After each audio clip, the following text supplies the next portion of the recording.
Değerli vatandaşlarımız, sizin ve sevdiklerinin sağlığı için zorunlu olmadıkça evden çıkmayalım. Ona göre alsın. Zorunlu olmadığı sürece lütfen evden çıkmayalım. Biliyorsunuz salgın vakalar her geçen. Sosyal mesafe 1 metre, 1,5 metre mesafeyi koruyun. Tokalaşmamaya dikkat edin. Bu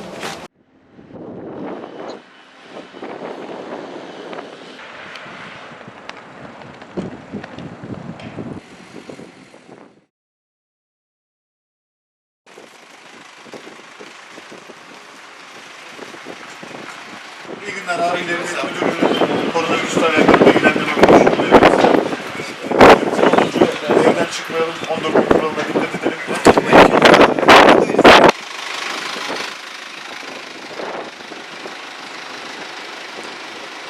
Koronavirüsle alakalı bir bilgilendirme konuşmamız var. Hem size bunu vereyim, hem de 14 gün kuralına dikkat gösterelim.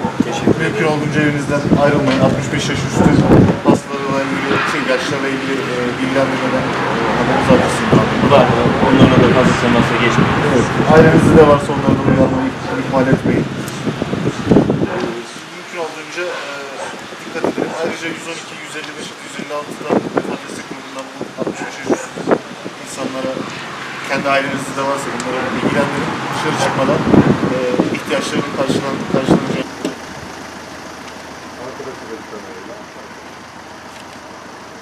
Biz 14 gün kendimizi evde izole ediyoruz.